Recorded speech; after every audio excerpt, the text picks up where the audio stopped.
Channel daily updates చూడాలనుకుంటే right side కనిపించే button subscribe చేసి పక్కనే ఉన్న బెల్ బటన్ ని క్లిక్ చేయండి.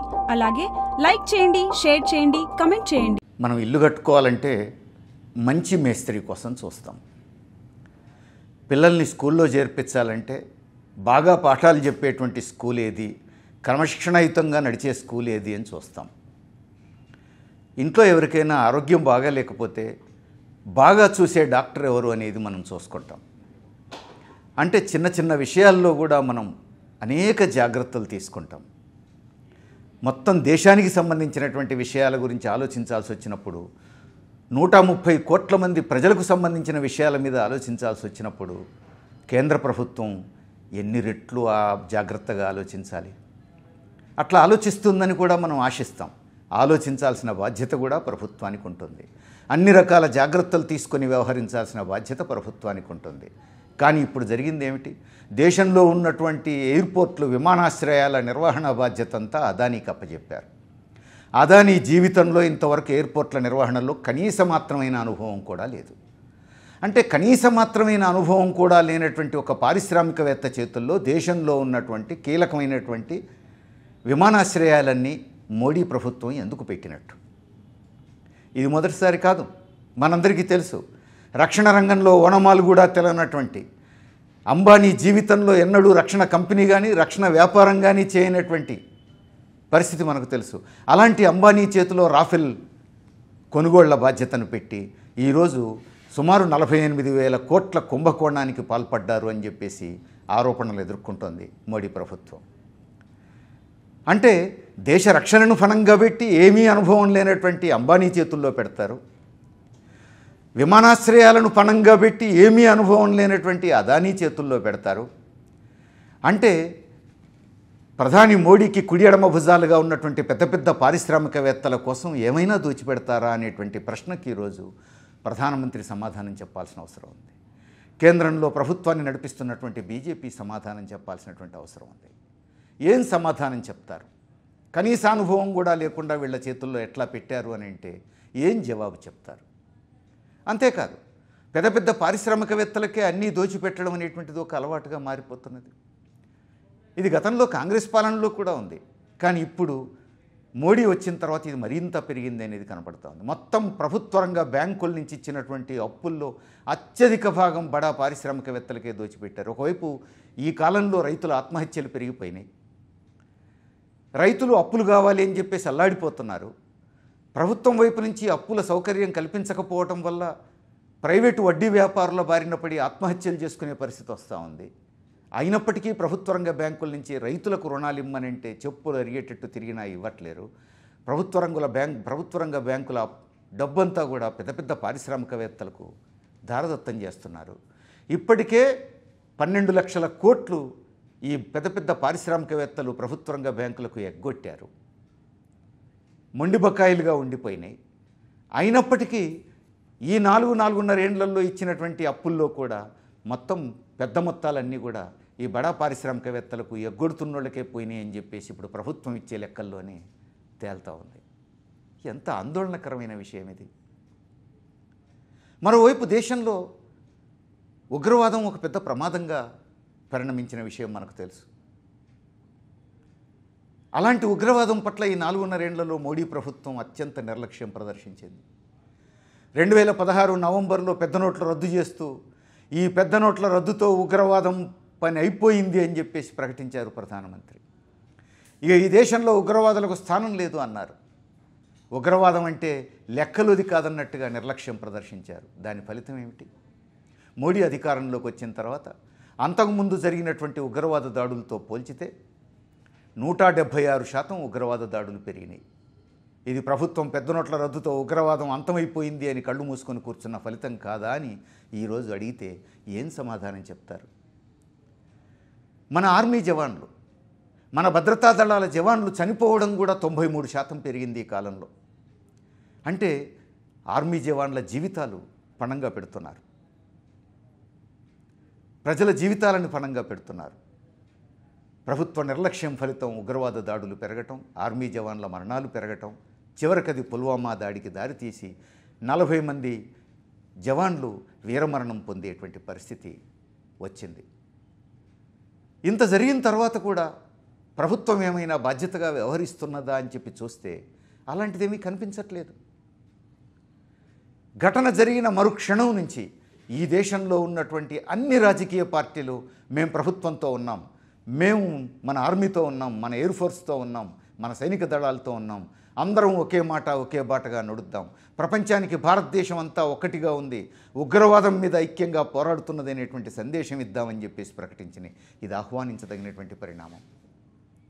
2 నెలల్లో ఎన్నికలు ఉన్నప్పటికీ కూడా ప్రతిపక్షాలన్నీ మరో మాట లేకుండా మనం ఉగ్రవాదం మీద ఐక్యంగా పోరాడదామని ప్రకటించడం చాలా సంతోషకరమైనటువంటి పరిణామం.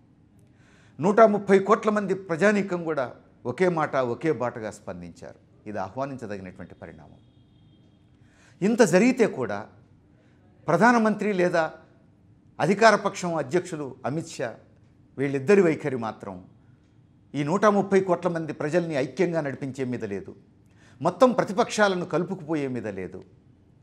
ప్రారంభం నుంచి ఈ రోజు వరకు రాజకీయం చేస్తున్నారు. వచ్చే ఎన్నికల కోసం ఈ పుల్వామా దాడిని ఓట్ల కోసం వాడుకునేటువంటి ప్రయత్నాల్లో ఉన్నారు. ఇది అత్యంత బాధాకరమైనటువంటి విషయం కదా. ఇప్పుడు మొదట కేంద్ర ప్రభుత్వం ఏం చెప్పింది? పాకిస్తాన్లో ఉగ్రవాద కేంద్రాల మీద దాడులు చేశామన్నారు, సర్జికల్ స్ట్రైక్స్ చేశామన్నారు, జయప్రదంగా చేశామన్నారు. ఉగ్రవాద స్థావరాన్ని ధ్వంసం చేశాం, 300 మంది ఉగ్రవాదులుగా ట్రైనింగ్ పొందుతున్నటువంటి వాళ్లను హతం చేశామని చెప్పేసి గర్వంగా ప్రకటించారు. దేశమంతా నిజమేనని చెప్పేసి నమ్ముకుంది. చాలామంది సంబరాలు చేసుకున్నారు. కానీ తర్వాత జరుగుతున్నది ఏమిటి? ఆ తర్వాత రోజే పాకిస్తాన్ ప్రభుత్వం ప్రకటించింది, మా దగ్గర అలాంటి ఉగ్రవాద స్థావరాలు ఆ దాడి జరిగిన చోట ఎక్కడా లేవు అన్నది. సరే, పాకిస్తాన్ అబద్ధం చెప్తున్నది అనుకోవచ్చు. అక్కడ ఎవరూ చనిపోలేదు, దాడి జరిగిన మాట నిజమే, బాంబు పడ్డ మాట నిజమే, కానీ ఎవరూ చనిపోలేదు అని చెప్పేసి కూడా పాకిస్తాన్ చెప్పింది. అది కూడా బెంకానికి పోయిందని చెప్పేసి అనుకోవచ్చు. దాన్ని పక్కన పెడదాం. కానీ అప్పటి నుంచి ఇప్పటి వరకు అనేక అంతర్జాతీయ వార్తా సంస్థలు అక్కడికి పోయి అక్కడి ప్రజలతో మాట్లాడి ఆ బాంబు పడ్డటువంటి స్థావరాన్ని పరిశీలించి వచ్చారు. అంతర్జాతీయ వార్తా సంస్థలన్నీ ఒకే మాట చెప్తున్నాయి, ఆ బాంబు పడ్డ చోట ఉగ్రవాద సంస్థలేవి లేవు అని చెప్తున్నాయి. మనుషులు చచ్చిపోయినటువంటి ఆనవాళ్లు లేవు అని చెప్తున్నాయి. 300 మంది చచ్చిపోవడం అని అంటే అది చాలా పెద్ద ఘటనగా అక్కడ కనిపించాలి. ప్రజల్లో కూడా అలాంటిదేమీ కనిపించట్లేదు అని చెప్తున్నాయి. బాంబు పడ్డమాట నిజమే, కానీ జనావాసాలు లేనటువంటి గుట్టలకు దగ్గరలో పడ్డాయని చెప్పేసి అంటున్నారు. ఆ సౌండ్కు దగ్గరలో ఉన్నటువంటి ఇండ్లు కొంచెం కదిలిని చెదిరిని దెబ్బతిన్నాయి అంటున్నారు. ఇది అంతర్జాతీయ వార్తా సంస్థలన్నీ చెప్తున్నటువంటి విషయం. అమెరికా నుంచి, బ్రిటన్ నుంచి, లేదా ఆల్ జజీరా లాంటి ఇతర సంస్థలు, అనేక అంతర్జాతీయ సంస్థలు, బీబీసీ లాంటి సంస్థలు అక్కడికి పోయి అందరూ స్వతంత్రంగా చేసినటువంటి పరిశీలనలో అందరి పరిశీలనలోనూ తేలింది ఒకటే, అక్కడ ఉగ్రవాద సంస్థలు ఏవి పనిచేయట్లేదు. ఆ స్థలంలో 300 మంది చచ్చిపోయినటువంటి ఆనవాళ్ళు లేవు, అసలు ప్రాణ నష్టం జరిగినట్టు ఎక్కడా కనిపించట్లేదు అని చెప్పేసి వాళ్ళు చెప్తున్నారు. ఇంత జరిగిన తర్వాత ఇప్పుడు మన కేంద్ర మంత్రి అహ్లూవాలియా, నిజమే మేము దాడి చేసింది నిజమే, కానీ ఒక్కళ్ళు కూడా అక్కడ చనిపోలేదు, మా ఉద్దేశమే ఎవరిని చంపడం కాదు, మనుషులు చచ్చిపోకుండా మేము ఎక్కడైనా దాడి చేయగలం, ఖబర్దార్ జాగ్రత్త అని హెచ్చరించడమే మా లక్ష్యం అని చెప్పేసి అధికారయుతంగా కేంద్ర మంత్రి అహ్లూవాలియా ప్రకటించారు. మరి మొదట ఉగ్రవాద స్థావరాన్ని ధ్వంసం చేశామని ఎందుకన్నారు?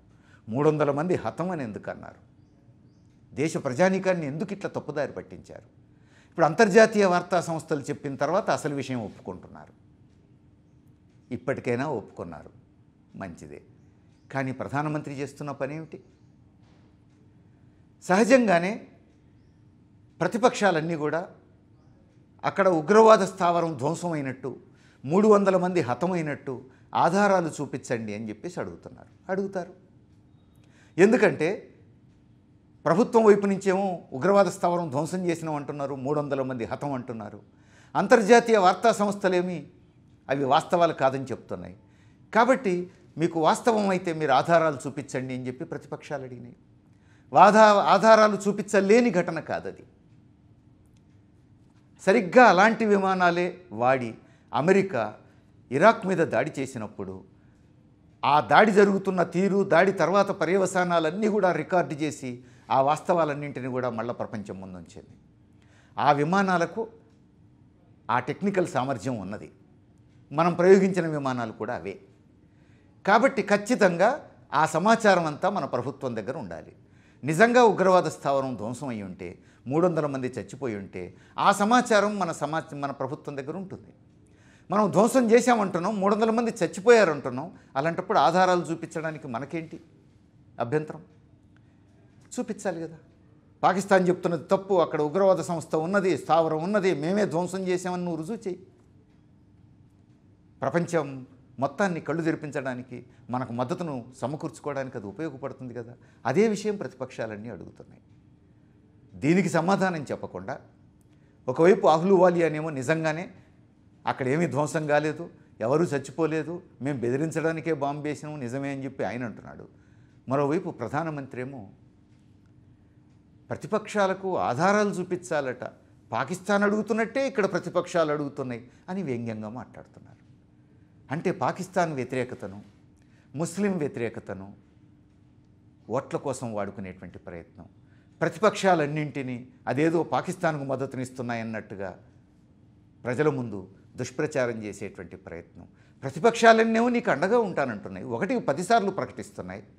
ప్రధానమంత్రి ఏమో ఆ ప్రతిపక్షాలను వ్యంగ్యంగా విమర్శిస్తున్నారు, వాళ్ళ మీద దాడి చేస్తున్నారు.